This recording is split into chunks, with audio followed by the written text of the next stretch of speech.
السلام عليكم حبايبي، ازيكم عاملين ايه؟ يا رب تكونوا بخير. معاكم ياسمين نظمي من قناه جوري لتعليم الكروشيه. النهارده هنعمل شنطه شكلها حلو جدا وواسعه جدا من جوه. هشتغل فيها بخيط مكرميه قطن. ينفع تشتغلي فيها اي نوع خيط تاني، مكرميه مصري، مكرميه سلسله، بس يفضل مكرميه القطن لانه خفيف ومش هتبقى الشنطه تقيله. الخيط ده سمكه اقل من 2 مللي. هشتغل بابره 3.5. يلا نبدأ على طريقة العمل. بس قبل ما نبتدي، يا ريت لو أول مرة بتشوفيني يا ريت تشتركي عندي في القناة وتفعلي الجرس وتسيبي لي كومنت تقولي لي رأيك ايه في الشنطة وبتشاهديني من أي بلد. يلا بينا على طريقة العمل. هعمل عقدة بداية وهرتفع 36 سلسلة.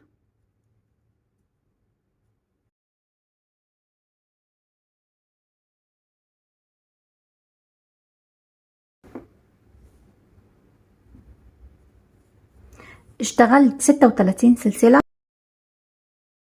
هعمل سلسلة ارتفاع، وفي ظهر الشغل هنا هشتغل حشو.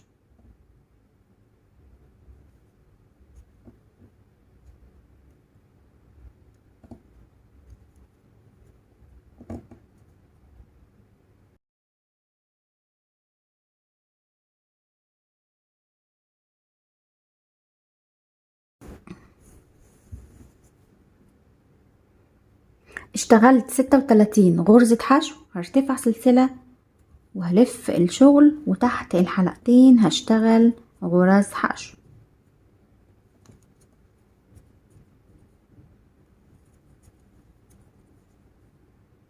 هكمل كده لحد ما اوصل اخر السطر وارتفع سلسلة والف الشغل واشتغل برضو غرز حشو لحد ما ارتفع 14 سطر، ونرجع نكمل مع بعض. ارتفعت 14 سطر. هبدأ دلوقتي اشتغل حواليها كده بغرز الحشو. ارتفعت سلسلة وفي نفس المكان هشتغل غرزة حشو. السطر اللي هنا هشتغل فيه حشو، وفي كل سطر بيقابلني هشتغل فيه غرزة.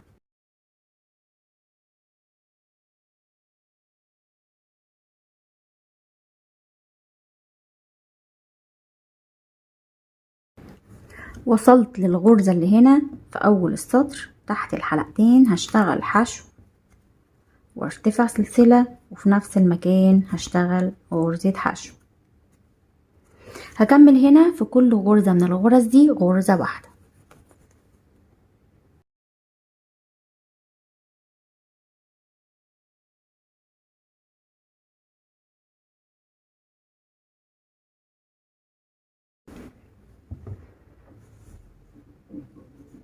خلصت السطر كله، فاضل معايا اخر غرزة هشتغل فيها حشو وارتفع سلسلة، وفي نفس المكان هشتغل غرزة حشو.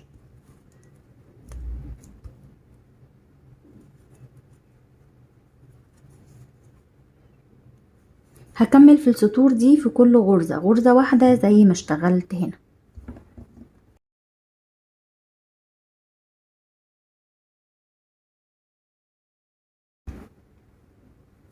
وصلت هنا للغرزة اللي في الاول السطر، هشتغل فيها حشو وارتفع سلسلة، وفي نفس الغرزة هشتغل حشو. هكمل في السطور دي في الغرز دي لحد ما اوصل هنا لاول مكان عملت فيه تزايد.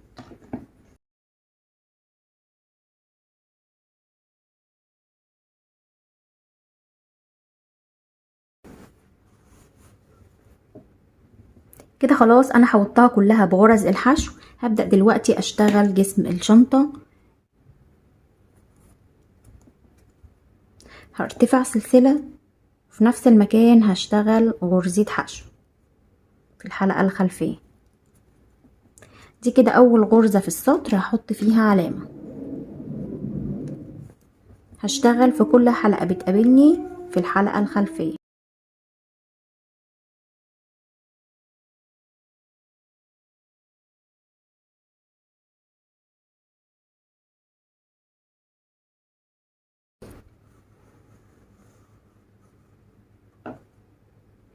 وبكده خلصت في كل غرزة واحدة بس في الحلقة الخلفية لحد ما وصلت هنا للعلامة. معايا 108 غرزة هتلاقيهم قابلين القسمة على 4. هشيل العلامة وهشتغل غرزة منزلقة. هرتفع سلسلة 2 3 وهشتغل في نفس المكان 4 عمود بلفة. هعتبر ده عمود وهشتغل جنبه 4 عمود بلفة. 1 2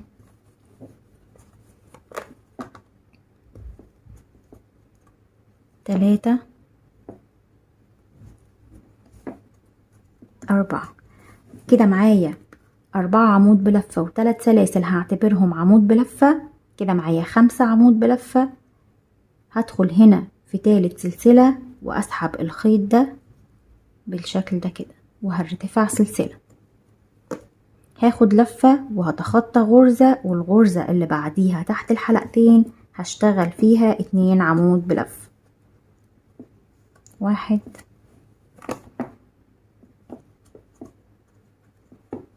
2. هاخد لفة وهسيب غرزة واللي بعديها هشتغل فيها 5 عمود بلفة. 1 2 3 4 5. هدخل هنا في اول عمود تحت الحلقتين واسحب الحلقة دي وهرتفع سلسلة. هاخد لفة وهتخطى غرزة واللي بعديها هشتغل فيها 2 عمود بلفة.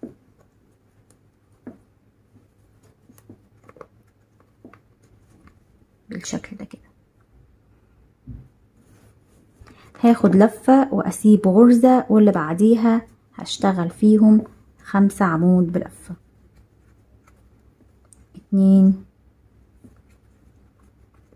3 4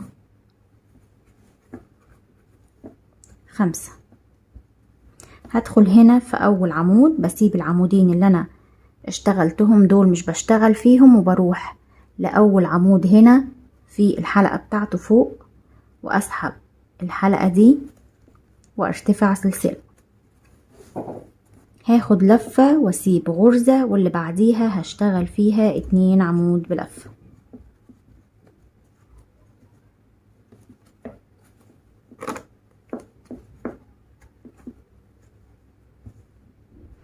هاخد لفة واسيب غرزة واللي بعديها هشتغل فيها نفس الغرزة 5 عمود بلفة.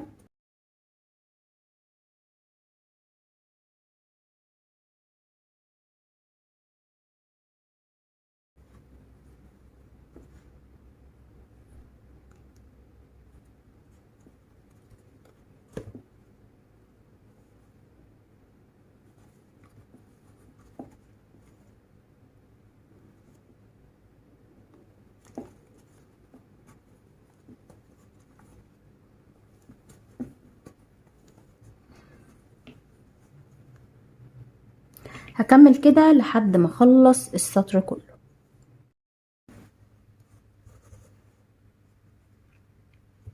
كده خلصت السطر كله. اخر حاجة معايا 2 عمود بلفة وهسيب غرزة وهقفل هنا في اول غرزة في السطر اللي هي كانت 3 سلاسل. هقفل هنا بغرزة منزلقة. هرتفع سلسلة وفي نفس المكان هشتغل حشو وهحط في الغرزة دي علامة. هشتغل هنا في نص الغرزة كده اللي هي غرزة الفشارة دي في حلقتين هنا هشتغل فيهم حشو، والاتنين عمود دول هشتغل فوق كل عمود غرزة.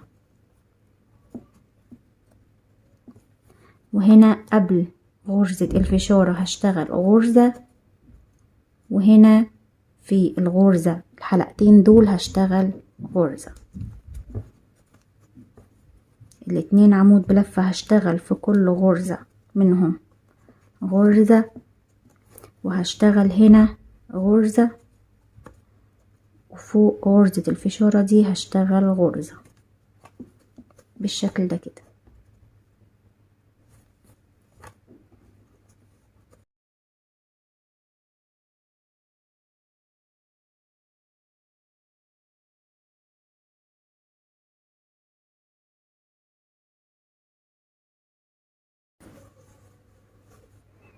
خلصت السطر كله غرزة حشو، هشيل العلامة واشتغل مكانها غرزة منزلقة، وهشتغل في تاني غرزة منزلقة. هرتفع 3 سلاسل، 1 2 3. هحط العلامة في تالت سلسلة، وهشتغل 4 عمود بلفة هنا في نفس الغرزة. 1 2 3 4. هاجي هنا وهسحب الخيط وارتفع سلسلة، هاخد لفة، هفوت غرزة واللي بعديها هشتغل 2 عمود بلفة، هاخد لفة واسيب غرزة واللي بعديها هشتغل 5 عمود بلفة.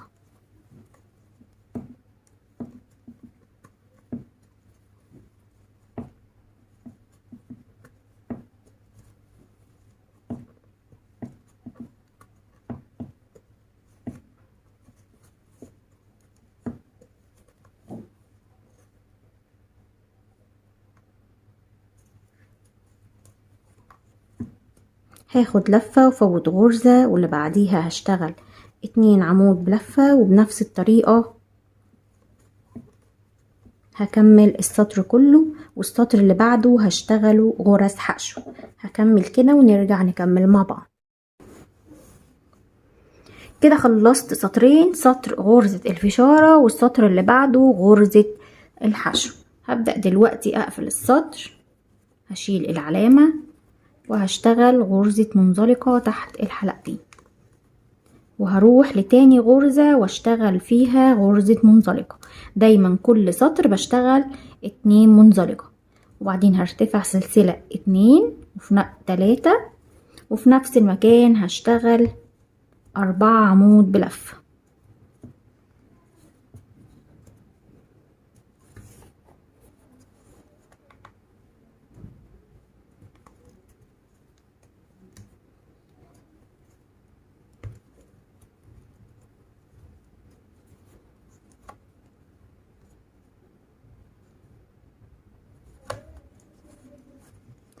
هرتفع سلسلة وهشتغل، هسيب غرزة واللي بعديها هشتغل فيها 2 عمود بلفة،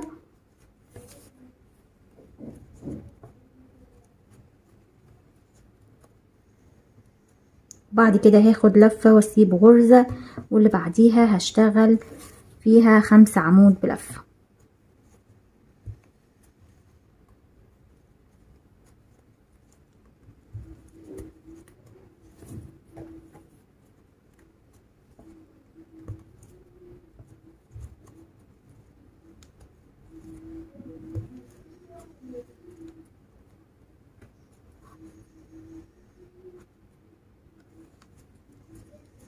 هرتفع سلسلة وهكذا هكمل، هسيب غرزة واللي بعديها 2 عمود بلفة لحد ما اخلص السطر كله وارتفع سلسلة، والسطر اللي بعده هشتغله كله غرز حشو، واللي بعده هشتغله غرز فشارة، وهكذا سطر غرزة فشارة وسطر غرزة حشو لحد ما ارتفع عدد سطور، ونرجع نكمل مع بعض.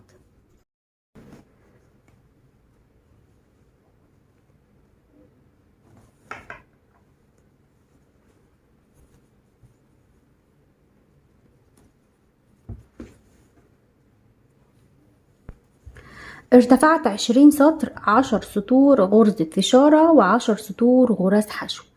السطور اللي جاية هشتغلها غرز حشو. كنت بشتغل بإبرة 3.5، هشتغل دلوقتي بإبرة 3 علشان الغرز القطعة دي تلم معايا شوية.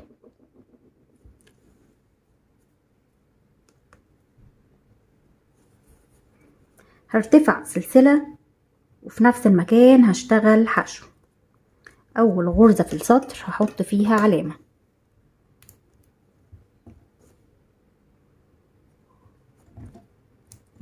هكمل في كل غرزة بتقابلني تحت الحلقتين غرزة حشو.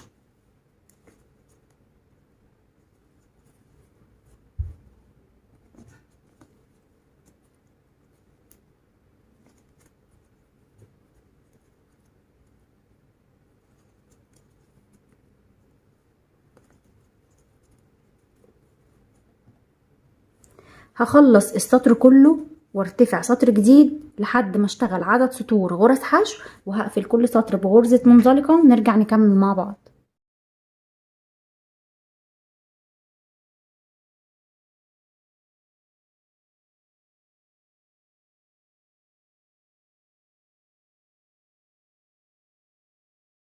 كده ارتفعت 5 سطور من بعد اخر غرزة فشارة، ارتفعت فوقيها 5 سطور غرز حشو.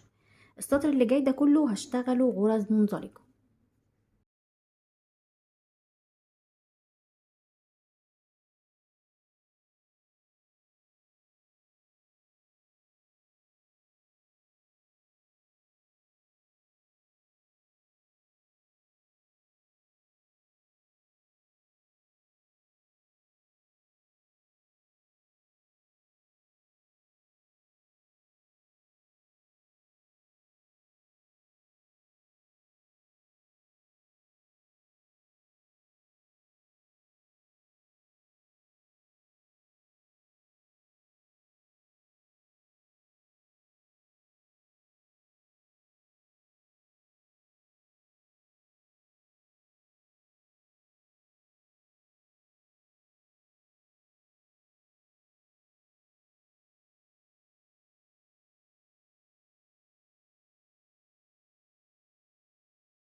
انا ركبت لها يد تتلبس كتف بالشكل ده، وممكن تركبي لها سلسله وتتلبس كوس.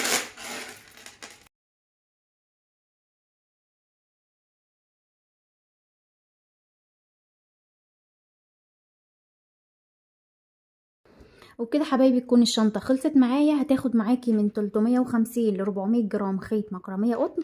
ان شاء الله تنفذوها بكل سهوله وتعجبكم. لو عجبك الفيديو ما تنسيش تحطي لايك للفيديو وتشتركي في القناه وفعلي الجرس، وسيبي لي كومنت قولي لي رايك ايه في الشنطه، وبتشاهديني من اي بلد. انتظروني ان شاء الله في فيديو جديد، والسلام عليكم ورحمه الله.